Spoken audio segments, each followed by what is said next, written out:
Sabemos por el testimonio del obispo Papías del siglo II en la historia que el Evangelio de Marcos fue una recolección de información por parte de Pedro. Es decir, que Pedro fue el mismo que le dijo a Marcos que escriba todo lo que está en el libro de Marcos. Es decir, que el mismo Pedro también incluyó lo que se relata acerca de que él negó 3 veces a Jesús. Incita que recalca ese vergonzoso episodio en la narrativa del Evangelio que Pedro no lo ocultó. Él no lo suavizó ni lo eliminó. Le dijo a Marco, escríbelo tal como ocurrió.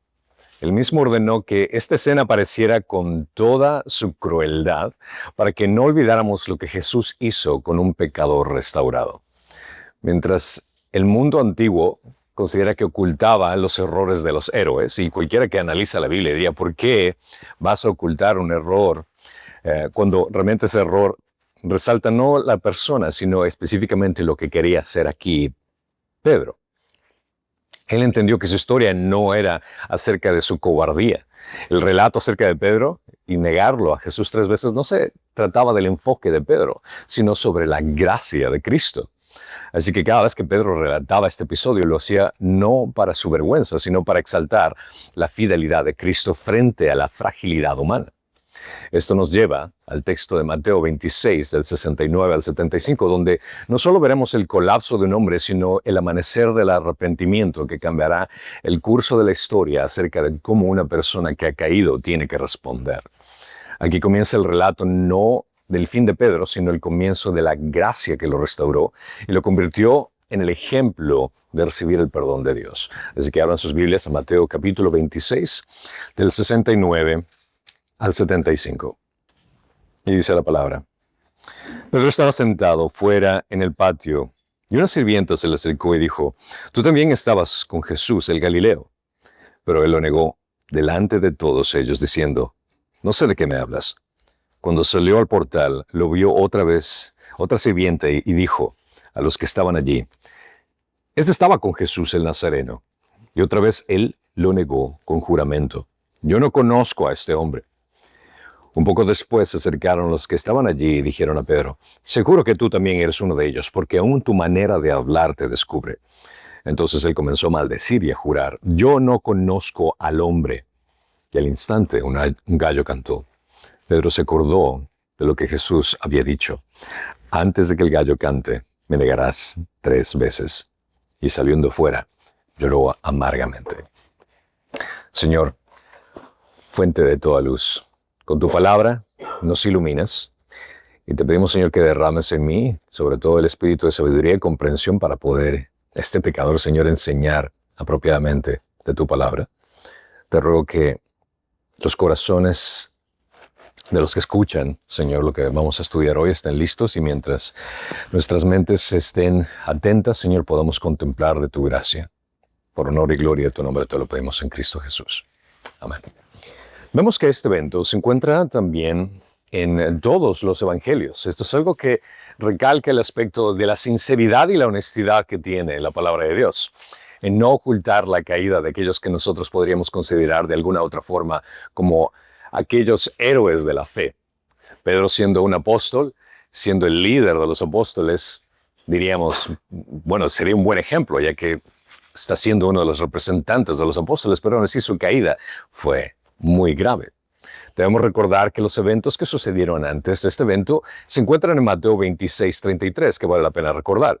Cuando Pedro le respondió, aunque todos se aparten por causa de ti, yo nunca me apartaré. Jesús le dijo, en verdad te digo que esta misma noche, antes de que el gallo cante, me negarás 3 veces. Cuando Jesús estaba hablando acerca de que lo van a capturar, lo van a arrestar, Pedro muy valientemente dice, no, yo no voy a apartar de ti, yo voy a estar contigo todo el tiempo. Y esta conexión es sumamente importante para ver cómo la caída de Pedro se desarrolla, que comienza el versículo 69 con un miedo por asociación. Juan relata que él fue el que le ayudó a entrar al patio. Vemos que Él conocía, Juan, no Juan el Bautista, sino Juan el apóstol, conocía al sumo sacerdote. Esto lo encontramos en Juan 18:15, donde dice Simón Pedro seguía a Jesús y también otro discípulo. Ese otro discípulo se reconoce que es Juan, el autor del Evangelio de Juan. Este discípulo era conocido del sumo sacerdote y entró con Jesús al patio del sumo sacerdote. Pero Pedro estaba afuera, a la puerta. Así que el otro discípulo, que era conocido del sumo sacerdote, salió y habló a la portera e hizo entrar a Pedro. Curiosamente, no se menciona más acerca de la participación de Juan. No sabemos si Juan estaba con Pedro o Juan solamente lo dejó entrar y Juan se fue, pero los relatos no muestran el hecho de que Juan estaba con Pedro en ese momento, y tampoco que Juan haya negado a Pedro. Es única y exclusivamente Pedro. Marcos hace referencia de que se sentó con los guardias, calentándose en el fuego, en la noche obviamente, todo esto estaba en la noche, casi la madrugada, y Lucas de la misma forma nos cuenta que estaba junto con ellos en la hoguera. Y en estas circunstancias se le acerca una sirvienta a Pedro. Y esta sirvienta era una sirvienta del sumo sacerdote, como lo menciona Marcos 14:66. Y le hace esta referencia: tú también estabas con este Jesús el Galileo. Esta sirvienta debió de haber tenido un conocimiento previo acerca de Jesús, porque sabía que venía de Galilea, posiblemente por haberlo visto predicando o en alguna situación en ministerio público. Y esta observación implica de que Jesús ya era conocido como una figura pública, especialmente en los círculos donde su predicación había tenido un impacto. Sabía de dónde venía. Usó el título de Galileo, que refleja una identificación geográfica común para usar una distinción de que Jesús era de Nazaret, una aldea de Galilea, subrayando su procedencia y reforzando la sospecha de que Pedro también era uno de sus seguidores. Pero aquí Pedro, con esta pregunta que le hace una sirvienta, lo niega delante de todos. Y aquí es donde comienza este inicio del fracaso de la caída de Pedro. Pedro comienza con la desobediencia, en primer lugar, de lo que Cristo había dicho. ¿A qué quiero decir con esto? El error de Pedro no fue simplemente de seguir a Jesús desde lejos, sino al haber desobedecido la instrucción clara de Jesús de no seguirlo. ¿Con qué quiere decir esto? Si analizamos en Juan 18:8-9, dice: respondió Jesús, les he dicho que yo soy, por tanto, si me buscan a mí, dejen ir a estos. Así se cumplirá la palabra que había dicho: de los que me diste, no perdí ninguno. Consideren que Pedro actuó por impulso en lugar de rendirse a la voluntad del Señor. Su error fue de seguir a Jesús. Debía haber huido. Jesús le había advertido: dejen ir a ellos, que se vayan. Si Pedro hubiera escuchado esas palabras de Jesús, si Pedro hubiera obedecido, nunca hubiera fallado al Señor de la manera tan humillante como lo hizo.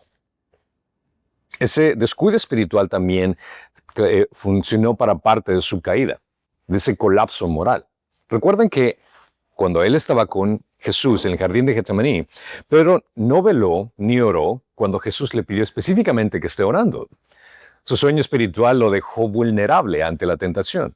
Jesús le había advertido que velaran y oraran para que no entraran en tentación, pero ellos se quedaron durmiendo.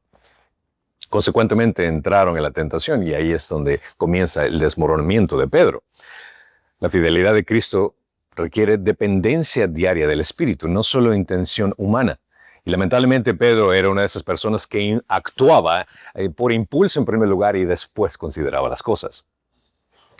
Otra situación que se da aquí es la presión social, que puede haber sido causa de esta caída. Pedro niega a Jesús delante de una simple sirvienta, una figura sin autoridad, lo que resalta la intensidad del miedo y la presión del momento. La negación fue incluso más humillante porque de los que le interrogaban no fueron los soldados, no fueron los alguaciles, no fueron los sacerdotes, fue una sirvienta. Otro punto para su caída fue la autoconfianza de esa peligrosa fortaleza que él tenía por su propia cuenta. Pedro había afirmado que nunca negaría a Jesús, como vemos en Mateo 26:33, pero su propia autoconfianza lo cegó ante su vulnerabilidad. La negación pública delante de todos resalta la vergüenza y el contraste de su promesa previa cuando dijo que aunque tenga que morir junto a ti, jamás te negaré. Al igual que todos los discípulos dijeron lo mismo. Su arrogancia, Pedro en eso discutió con Cristo. Imagínate el hecho de que Pedro le diga a Cristo, no, tú estás mal, tú estás equivocado, yo no voy a hacer esto. Lo pone a Pedro en una situación como que realmente estás discutiendo con Jesús. ¿Cómo te atreves a decirle eso a Jesús cuando Jesús te está advirtiendo? Aunque el Pedro dice, aunque ellos te fallen, yo permaneceré fiel. Aquel que más promete, más puede fallar si no depende de Dios.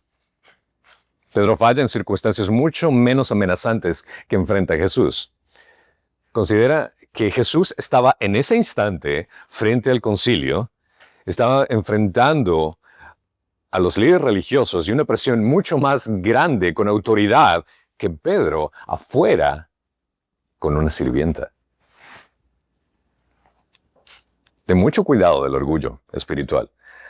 Pedro estaba seguro de su fidelidad, pero cayó en confiar en sí mismo. La referencia que menciona Warren Wiersbe es muy interesante. La fidelidad no se mide por el impulso inicial, sino por la perseverancia. No se trata acerca de actuar inmediatamente, sino se trata de un caminar de crecimiento paulatino donde tu fortaleza espiritual no depende en lo que tú haces, sino en quién dependes, que viene a ser Dios. Pedro se desasocia por completo de Jesús. Él dice, no sé de qué hablas. La negación de Cristo puede comenzar con una evasiva bastante sutil. En Mateo 26:70 dice, Pedro no niega directamente a Jesús por nombre, sino que usa una evasiva, como diciendo, no entiendo de qué me estás hablando. Esta respuesta refleja una estrategia de escape que marca el inicio de una negación más profunda después. Afirma que ni siquiera sabe de qué estaba hablando esta sirvienta. El verbo traducido negar puede traducirse también como repudiar. Está repudiándola por esa pregunta. Esta negación de Pedro, cuando afirma que no entiende lo que le pide, refleja nuestro pleno conocimiento de nuestra fe en circunstancias difíciles. Cuando tú eres presionado en una situación y sabes que estás en lo mal, prefieres actuar como ignorante. Como que no tengo idea de lo que estás... ¿de qué estás hablando? Esto no se relaciona conmigo. Existen situaciones donde el miedo puede socavar nuestra lealtad a Cristo. Debemos reflexionar honestamente sobre los momentos que el miedo silencia nuestro testimonio. Debemos reconocer también que la caída espiritual rara vez es repentina. Cuando una persona cae, no ocurre de la noche a la mañana. Es un procedimiento que ocurre paulatinamente para que la persona pueda fallar. Comienza con pequeños actos de desobediencia, pequeños actos de descuidar la oración, de autoconfianza y de evasión a la verdad. Considera que el camino de la fidelidad requiere vigilancia, humildad, pero sobre todo dependencia constante de Dios. No puedes hacerlo por tu propia cuenta. Si piensas que lo vas a hacer por tu propia cuenta, ese es el inicio de tu falla. Si piensas que puedes hacerlo por tus propias ganas, ese es el inicio de tu próxima caída. Pedro, en esas circunstancias, tenía por lo menos, al tratar de evitar, o sea, no sé de qué estás hablando, tenía la opción de decir, bueno, mejor me voy a evitar esta situación, pero no. Se queda ahí. Y se aleja en cierto sentido, pero continúa con el siguiente aspecto de la segunda negación, cuando viene una intimidación grupal. Él se mueve del lugar donde le habían hecho el cuestionamiento, pero no se va lejos. Se va a un portal. Se refiere a un lugar intermedio, lejos del juicio de Jesús, pero aún en el entorno del Sanedrín. Marcos relata que cuando salió de ese momento, el gallo ya había cantado una vez. Ahora uno diría, si es que el gallo canta una vez, como menciona aquí, él caería en cuenta de lo que Jesús le había dicho. Pero no. Y en esas circunstancias se acerca otra sirvienta.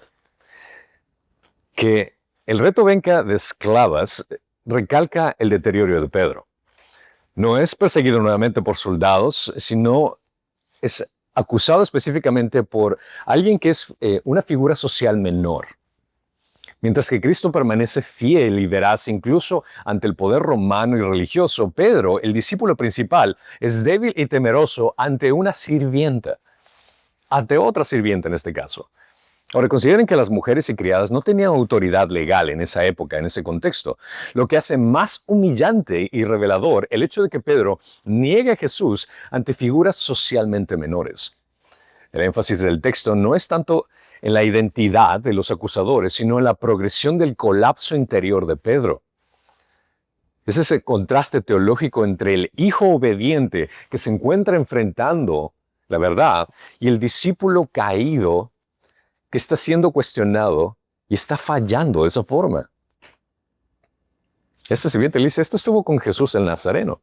Consideren que cuando se habla acerca de estos términos, cada palabra también es muy importante. Cuando este sirviente dice Jesús el Nazareno, el término Nazareno tiene connotaciones despectivas en contextos judíos. ¿Recuerdan que esa expresión que dice, ¿puede algo bueno salir de Nazaret? Esa es una expresión así como que va a salir de ese lugar. Entonces, nuevamente, todo es negativo. La relación que está haciendo con Jesús con Nazareno es negativo. Y otra vez vemos a Pedro aquí responder. Y la segunda negación revela una caída progresiva. La negación de Pedro se agrava con cada repetición. La segunda negación, Pedro añade un juramento y una desconexión para reforzar su mentira. Esta negación fue más deliberada y más enfática. La primera vez lo negó, como desconectándose, no sé de qué hablas, pero esta segunda vez añadió que yo no conozco a ese hombre, con juramento, y desvinculándose por completo de Jesús.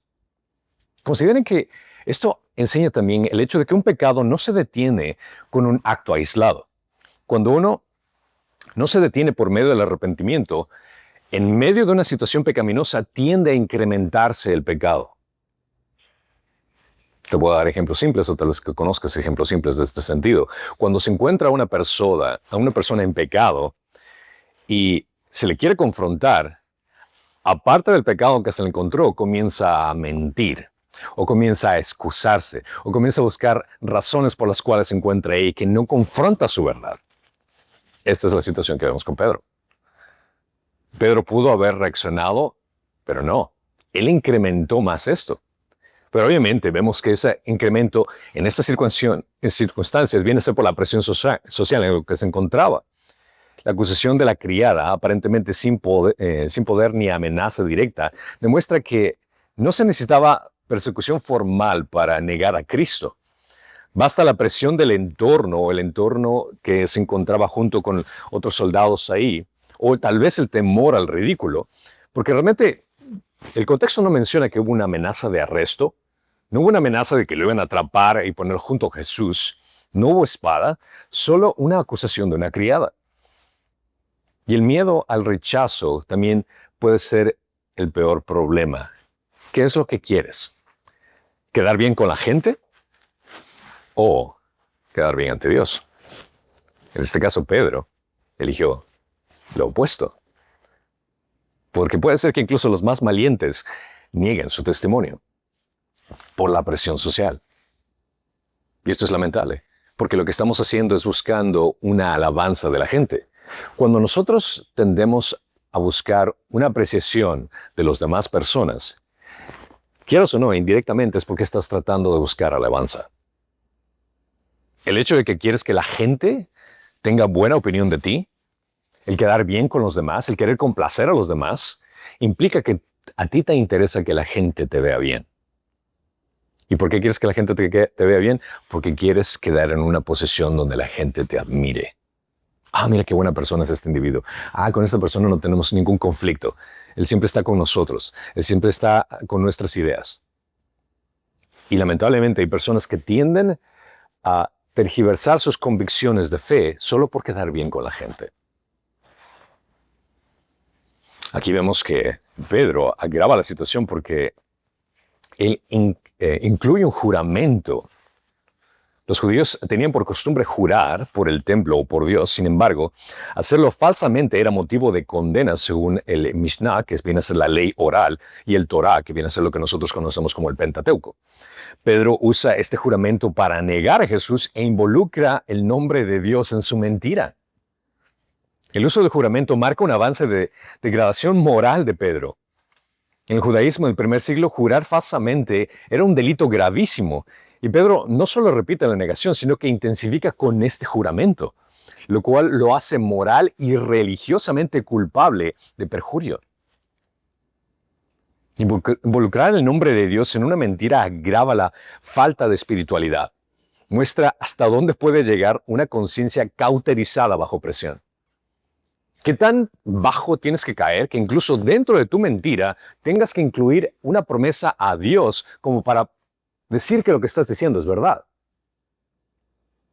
¿Te imaginas la situación tan decaída que se encuentra Pedro aquí?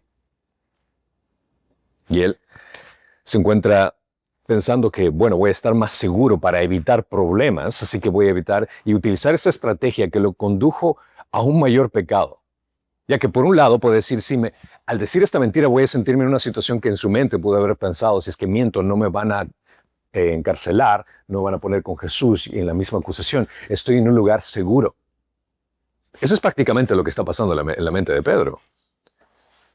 Pero ese lugar seguro es un lugar muy trágico. ¿Por qué? Porque ese lugar seguro no es lo mismo que estar en un lugar seguro con Dios.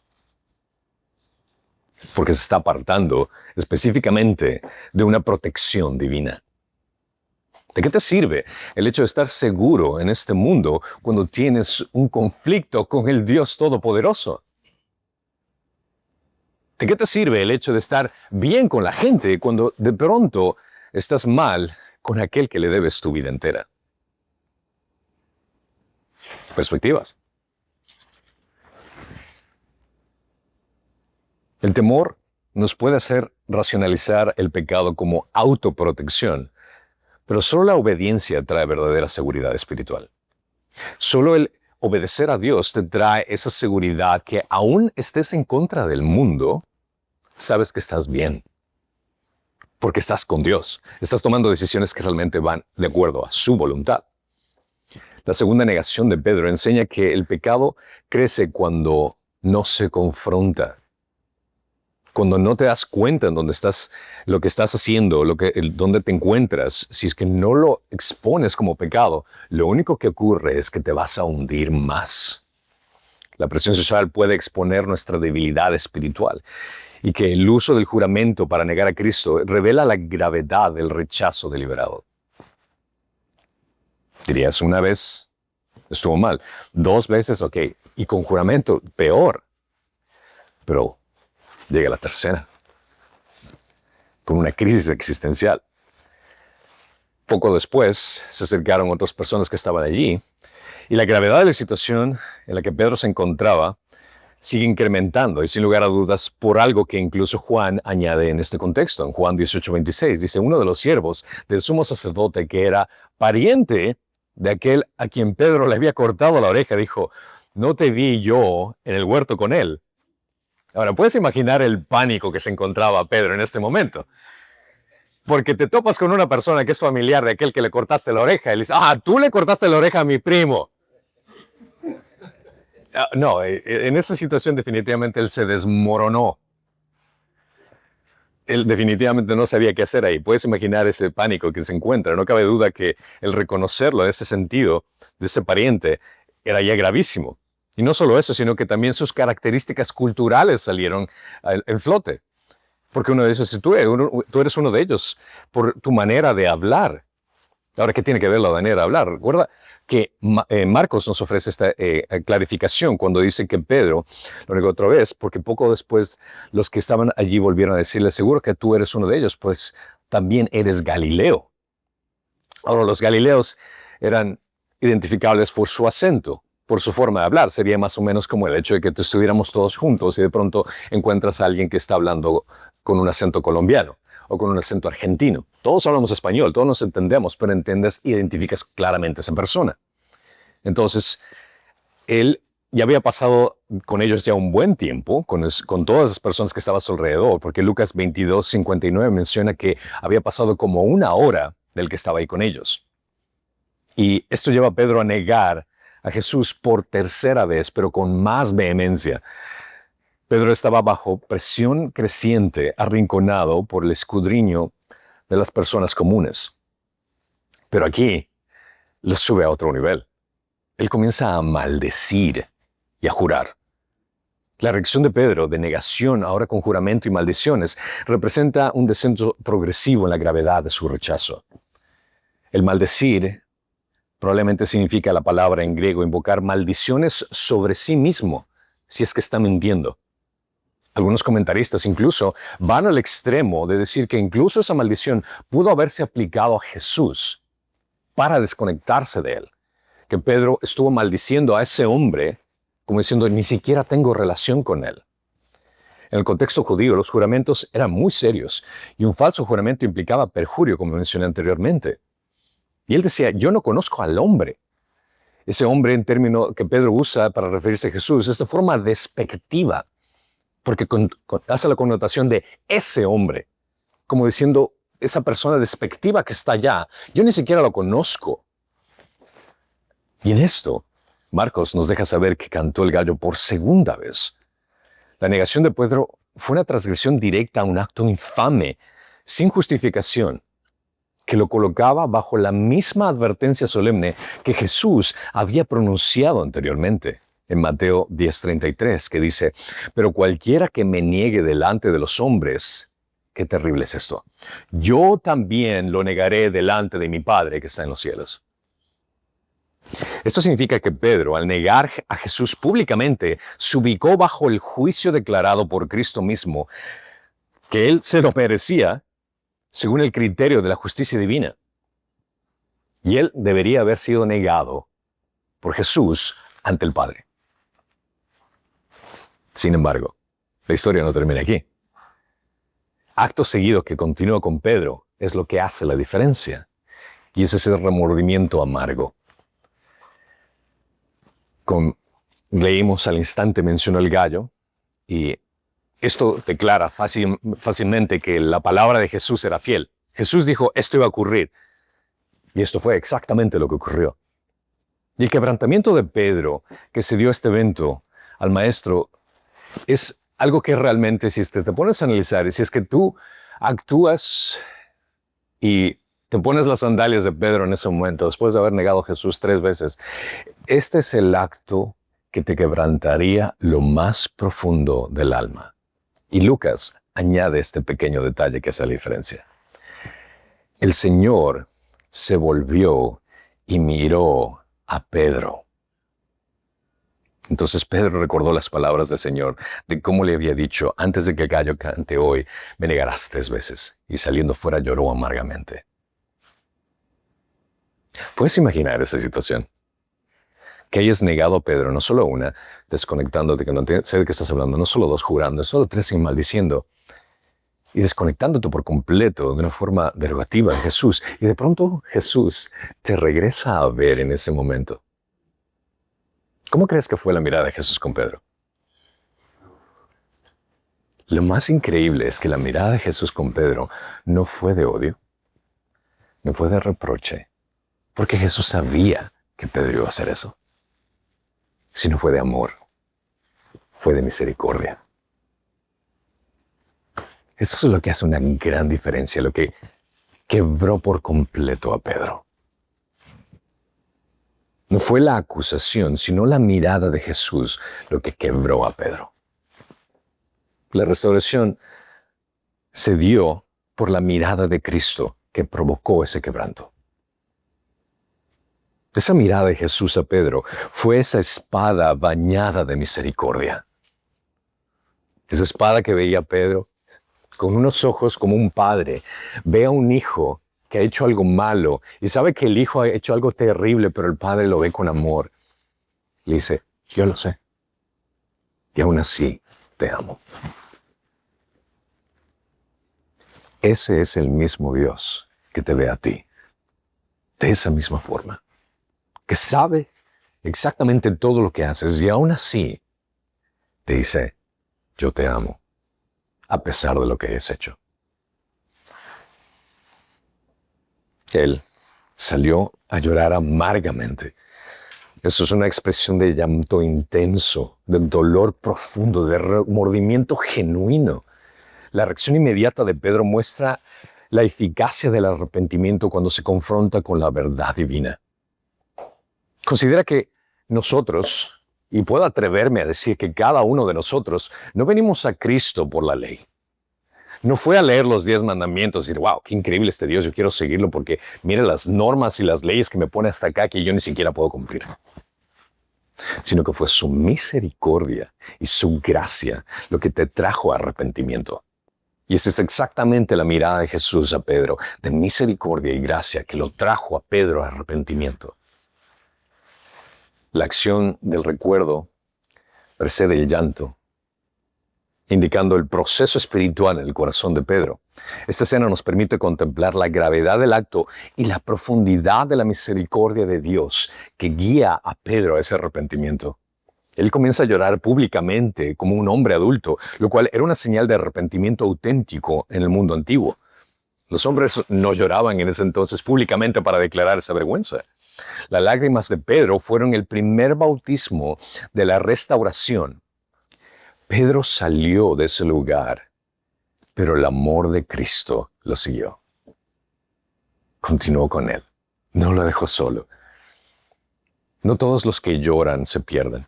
Algunos lloran porque han sido encontrados.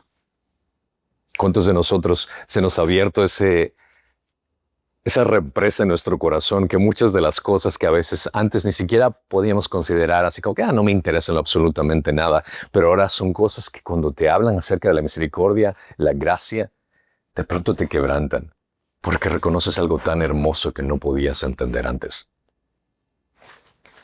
Cada lágrima derramada por pecado es semilla de gracia futura. Vale la pena recalcar que lo que hace la diferencia en este arrepentimiento es lo que Jesús hizo por Pedro. Mucho antes de su caída, en Lucas 22:31 menciona: Simón, Simón, mira que Satanás los ha reclamado a ustedes para zarandearlos como trigo, pero yo he rogado por ti, y aquí es enfáticamente por Pedro, para que tu fe no falle y tú, una vez hayas regresado, fortaleces a tus hermanos. Esta intercesión de Cristo es la clave. A pesar de la caída de Pedro, Pedro fue sostenido por la oración de su maestro, lo cual hace que Jesús no lo negó ante el Padre, sino que lo sostuvo en la prueba para restaurarlo después. Jesús utilizó esta circunstancia en la cual Pedro había caído intencionalmente, pero él oró por él. Debemos considerar la propensión humana en abandonar las convicciones bajo presión. Cómo en momentos de crisis podemos caer en nuestra debilidad humana. Y Dios sabe nuestra debilidad humana. Lo vimos anteriormente en Mateo 26:41, cuando dice: velen y oren para que no entren en tentación. El espíritu está dispuesto, pero la carne es débil. Jesús sabía que sus discípulos tenían un corazón y amor por él. Él no estaba negando que sus discípulos lo amaban y querían el bienestar de su maestro. Pero en su buena intención, la debilidad de su carne, la debilidad de su dependencia completa en oración de Dios, hizo que cayeran fácilmente y se fueran y vieran. Tiene decir, pero ¿cómo es eso tan difícil? El hecho de que Él los haya ministrado por tanto tiempo, vivió con ellos 3 años y que lo hayan dejado así, que Pedro lo haya negado de esa forma. Es fácil el podernos subirnos nosotros al caballo y decir: ¿sabes qué? Estuvo mal lo que tú hiciste. Pero al pensar de esta forma, no te estás reconociendo en la debilidad humana.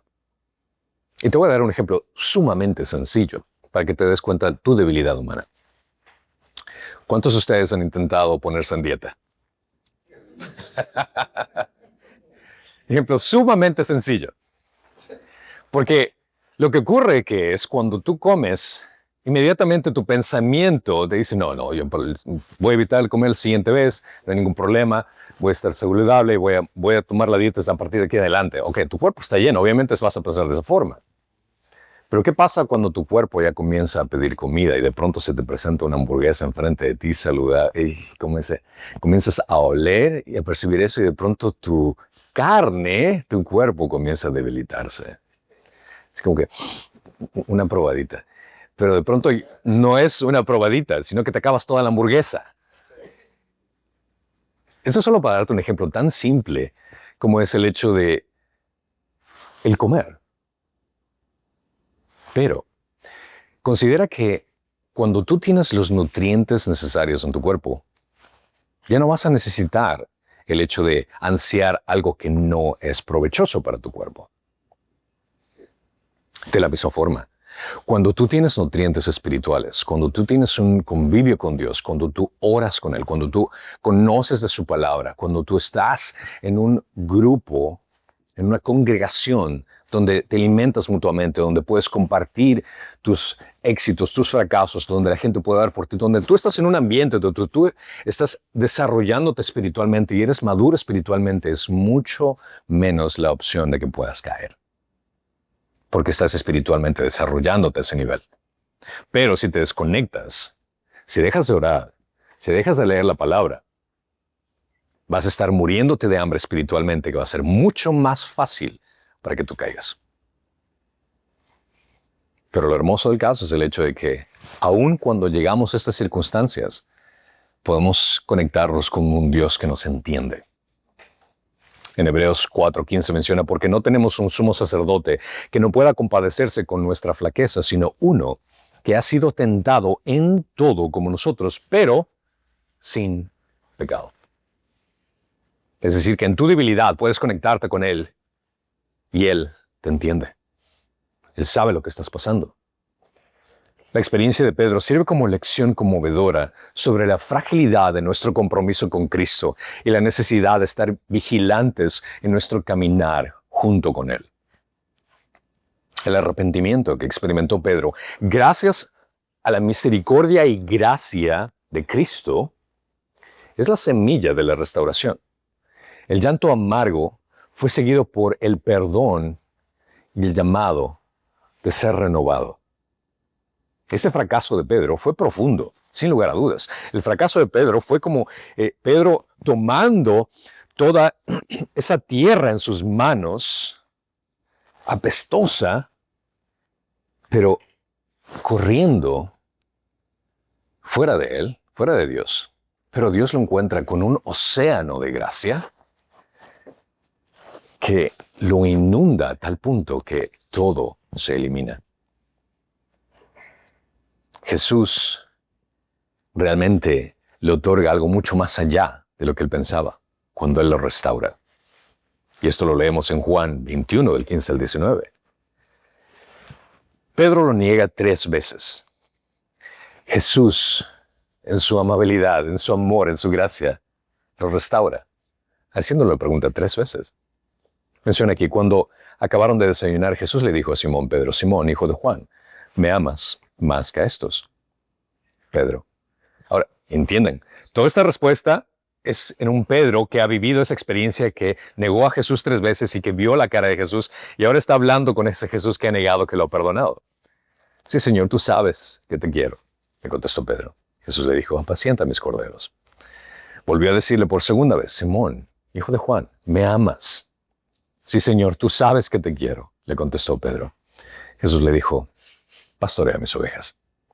Jesús le dijo por tercera vez, Simón, hijo de Juan, ¿me quieres? Pedro se entristeció porque la tercera vez le dijo, ¿me quieres?, en lugar de, ¿me amas? Y le respondió, Señor, tú lo sabes todo. Tú sabes que te quiero. Apacienta mis ovejas, le dijo Jesús. En verdad te digo que cuando eras más joven te vestías y andabas por donde querías, pero cuando seas viejo extenderás las manos y otros te vestirán y te llevarán donde no quieras. Esto dijo, dando a entender la clase de muerte que Pedro glorificaría a Dios. Y habiendo dicho esto, le dijo, sígueme. A pesar de lo que hizo, le dijo, sígueme. Entendía la debilidad de Pedro. Y aún así le dijo, sígueme. Nosotros podemos encontrar esperanza y guía para afrontar nuestros propios desafíos, nuestras caídas, aprendiendo que la confesión de debilidad puede conducir a una fe más profunda, sabiendo que tenemos un Dios de gracia mucho más grande que nuestro pecado o cualquier cosa que nosotros podamos hacer. La restauración siempre es posible mediante un arrepentimiento genuino. En 2 Corintios 7:10 menciona, porque la tristeza es conforme a la voluntad de Dios, produce un arrepentimiento que conduce a la salvación, sin dejar pesar, por la tristeza del mundo, produce muerte. La culpa puede ser instrumento de gracia cuando lleva al arrepentimiento. Considera que la caída de una persona no es el fin. Cuando existe arrepentimiento, Cuando hay confesión, existe restauración. Tenemos un Dios que entiende que somos débiles, un Dios que entiende que podemos caer fácilmente. Pero Él busca en nosotros también honestidad, sinceridad en esto. 1 Juan 1:9 menciona, si confesamos nuestros pecados, Él es fiel y justo. Él, a pesar de que nosotros no lo somos, para perdonar los pecados y para limpiarnos de toda maldad. Nuestros fracasos ante Cristo se convierten en oportunidad para crecer, para profundizar en la fe y dar testimonio profundo, recordándonos que la redención es posible después de la caída.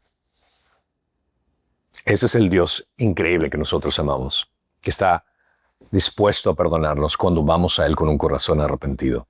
Y lo increíble del caso es el hecho de que Él no solo nos perdona, sino que nos restaura y nos da una capacidad para servirlo mucho mejor de lo que hemos hecho antes. Me gusta lo que dice Mark Dever en este tema. Los discípulos se transformaron. Algo le sucedió a Pedro. Apenas unos días antes, sus esperanzas se habían desviado y había negado a Jesús delante de desconocidos. Sin embargo, pocos días después, predicaba con valentía sobre Jesús y explicaba su muerte a quienes lo mataron. De esperanzas frustradas a una fe que desafiaba la muerte, no solo en Pedro, sino en todos sus discípulos. Así como Pedro fue restaurado para predicar en Pentecostés, también cada creyente restaurado puede ser instrumento poderoso en las manos de Dios. Nuestra congregación debe ser un espacio donde el canto de un gallo no marca la condena, sino un nuevo amanecer de gracia. Porque aún el fracaso más oscuro puede ser redimido por la gracia de Cristo para su gloria. No existe caída más rotunda que Dios no pueda levantar para su gloria. No hay pecado tan grande en el cual Dios tenga que decir, no, este no puedo perdonar. No, Dios puede perdonar, Dios puede redimir. Ahora, lo ideal es el hecho de que nosotros, entendiendo acerca de la gracia de Dios, evitemos buscar esas caídas. Pero también viene el otro caso. Cuando sabemos que somos seres humanos débiles, frágiles, que podamos caer, que entendamos que no tenemos que huir de Dios en la caída, sino el correr ante Él, buscando esa gracia y misericordia. Mateo nos deja bien claro en este relato que la primera negación fue ese miedo por asociación que tuvo Pedro. La negación inicial de Pedro en el patio ejemplifica la tentación inmediata de protegernos en momentos de miedo e incertidumbre. Este alejamiento inicia de su profesada lealtad hacia Jesús y muestra la fragilidad de la determinación humana ante la presión externa. En su segunda negación, subraya cómo la exposición repetida a situaciones desafiantes puede debilitar las defensas iniciales. Señala un efecto espiral donde una pequeña falla puede llevar a la crisis de fe más significativa. Si alguna vez te encuentras en una situación de pecado donde sabes que estás pecando, ese tiene que ser un recordatorio para ti el hecho de que necesitas ayuda inmediatamente. Porque si no buscas ayuda inmediatamente en ese momento, es una situación de espiral donde vas a continuar y vas a ser peor. Vas a estar en un hoyo mucho más profundo. La tercera demuestra cómo el aislamiento y la exposición a entornos hostiles pueden llevar a los creyentes a acciones severas que contradicen sus convicciones. Enseña los peligros del aislamiento espiritual. Nos insta a buscar rendición de cuentas y apoyo cuando se enfrenta a la oposición espiritual. Tú no estás solo. El cristianismo no es un concepto de una isla. Es un concepto en el cual pertenecemos unos a otros, donde podemos confiar los unos a otros. Y eso es lo hermoso de lo que Dios ha instituido la iglesia. Es el hecho de que encuentras una comunidad de creyentes donde puedes compartir tus caídas, puedes compartir situaciones que están pasando en tu vida, que tienes un hermano o una hermana en Cristo que te va a levantar, te va a motivar a seguir adelante. A que cuando tú estás solo, es muy fácil que el enemigo te haga caer. Es muy fácil que tu propia carne te haga fallar nuevamente. Es muy fácil que te dejes influenciar por el mundo y no seguir adelante. Pero existe ese momento de autoconciencia y arrepentimiento que abre las puertas a la gracia y la redención de Dios, que enfatiza la fiel promesa del perdón de Jesús. Nos recuerda que la confesión sincera y el arrepentimiento pueden transformar los fracasos en oportunidades de crecimiento espiritual. Considera que los cristianos del primer siglo que recibieron este evangelio, que vivían en persecución, al leer esto, fue un gran consuelo al darse cuenta de que si Pedro falló, Jesús lo restituyó. Fueron restaurados. Y para los cristianos judíos del primer siglo, este relato enseña incluso que los más prominentes discípulos fallan y que el perdón y restauración están disponibles. No importa quién seas, no importa qué pecado hayas ejecutado, existe perdón. También proveía un modelo de arrepentimiento genuino frente al pecado, en contraste de Judas, que vamos a ver la siguiente semana. La necesidad de restaurar a aquellos que han caído dentro de la comunidad es muy importante. Recuerden que Dios enseñó el principio de disciplina, pero lamentablemente hay muchas iglesias en las cuales utilizan el concepto de disciplina como castigo. Y ese no es el concepto que Dios ha dado. El concepto de disciplina es ayudar a la persona que ha cometido un pecado a restaurarlo a la iglesia en amor, en sabiduría, para que pueda nuevamente disfrutar de la comunión de los santos. Porque incluso también en el aspecto de liderazgo puede gente caer. Todos estamos propensos a la caída. Yo no me siento en una posición diferente a ustedes en las cuales digo, no, ustedes cuídense, este mensaje es para ustedes. No, este mensaje es para mí. Al ver a Pedro, este mensaje es para mí. Que ustedes sean beneficiados también de este punto, gloria a Dios, aleluya. Pero cuando estoy leyendo esto, me cae de caer en cuenta de que yo también puedo caer de la misma forma. Y la importancia de un testimonio implica en el hecho de qué tanto dependa yo de Cristo. Porque si me pongo en mi mentalidad, no, o sea, Pedro dice esto y es que este Pedro, ¿cómo cae? Eso es automáticamente orgullo, pensando que yo no puedo cometer lo mismo, o peor aún más eso. La caída de Pedro nos enseña sobre la importancia de la necesidad de una devoción persistente a Jesús en medio de desafíos continuos. Debemos permanecer fieles en nuestra fe bajo la presión cultural, bajo la situación donde nos encontremos, en familia, política, lo que sea, y única y exclusivamente con la fortaleza del Espíritu Santo. Recuerdo en la iglesia donde servía anteriormente, teníamos un evento donde era basado en una película que vimos que era Valientes, en inglés Courageous, que era acerca de los padres que eran parte de sus hijos, y había un documento en los cuales te comprometías a firmar. Y recuerdo leer ese documento. El documento decía varias cosas como me comprometo a ser un buen padre, me comprometo a ser un buen esposo, me comprometo a ser... Y habían varias cosas que cuando leía caí en cuenta y honestamente dije, yo no puedo hacer esto. Porque están diciendo mucho de las cosas que sí, son buenas intencionadas, pero yo no puedo hacer esto. Por mi propia cuenta, yo no puedo hacer esto. Tuve que reeditar el documento. Las mismas frases. Bajo el poder del Espíritu Santo en guiarme en sabiduría, yo me comprometo en hacer tal cosa. Bajo la dependencia de Dios en guiarme en estas circunstancias, yo puedo hacer esto. Bajo la guía del Espíritu Santo, bajo el poder de Dios, bajo la influencia de Dios, bajo el ejemplo de Jesucristo, yo podría hacer esto. Caso contrario, no. Es una dependencia completa de Dios. Esa es la necesidad que tenemos acerca de Él.